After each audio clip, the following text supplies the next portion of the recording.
Well, one way we know that it works is because clients tell us. If you look at our website at hardtalk.info, you can see lots of testimonials there from happy clients. And actually it's really quite well, I'm going to say it's quite simple. It's not simple, it's quite difficult. There's an awful lot of moving parts. We really have considered absolutely every element that we know makes a difference to effective learning, to retention and to change behaviour. But from a participant's point of view, from an organisation's point of view, it is very simple. My thinking is that people have full-time jobs. Training should be useful, of course, but it should also be easy.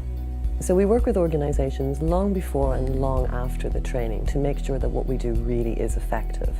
And all participants use a personalised learning platform through which they receive real-world projects, real-world assignments that they can use to practice the HardTalk skills.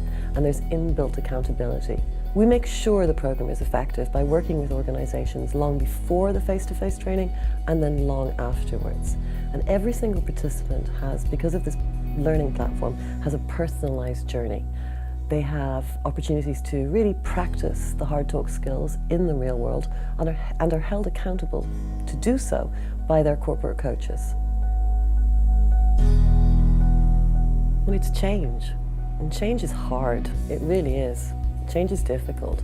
So again, we've used every element that we know works. So we have cutting-edge tools and techniques, fantastic research, really well-designed content, and of course, as I say, this blended platform that really makes sure that those skills aren't touched on once, but instead are looked at again and again and again, are used in the real world and are embedded.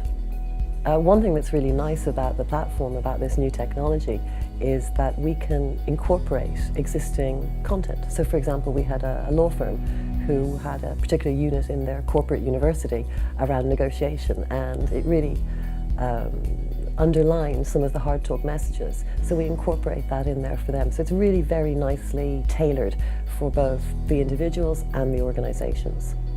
Another way we can tailor is to support existing initiatives. So for example, if your organization has a competency framework that you've just delivered, we can change some of the language in the projects, in the assignments, and the projects and assignments themselves in order to reflect that. Again, helping you, the organization, to really make that change stick. One thing that really does make a difference, and is to a great extent outside of our control, is senior leadership support. If the senior leaders don't really want to see change, then my question is always, well, why are we doing this in the first place? That support, that sponsorship from senior leaders is necessary. It's not in and of itself sufficient, but without it, although you will see pockets of change, all kinds of training will always change some people, you won't really see that sustained change that you're paying for. Imagine this scenario. Imagine you've put the majority of employees in an organization through the HardTalk program, and they've had an opportunity to do online things, they've brought it back into the real world, they've been held accountable, everything's going great. You've been tracking the results and you're really starting to see some changes. You've seen the number of people complaining in your employee engagement surveys about not knowing what their future career is drop by 60%, and you personally have had to referee silly arguments 40% less of the time. You are thrilled. And then there's an event. Let's say it's an event for people with high potential, and they're all invited to come and meet the senior leadership team. It's called the Meet the Future event. So you get all of these new high potentials who are highly skilled, they know how to do this properly, and they walk in to hear the senior leadership team talking about their vision for the future. Secure in the knowledge that they know how to do this well, they challenge, they question, and one of the senior leaders turns around and destroys one of the high potentials in front of all of his peers.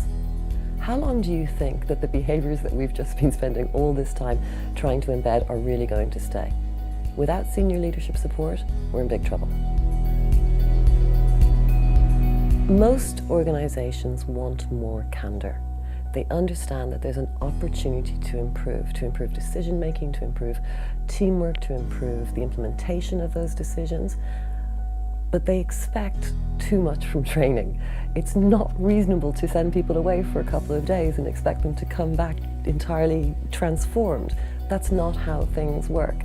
So really, we help by checking that readiness, by making sure before we go in to do the training that the environment in which the skills are going to be used is conducive.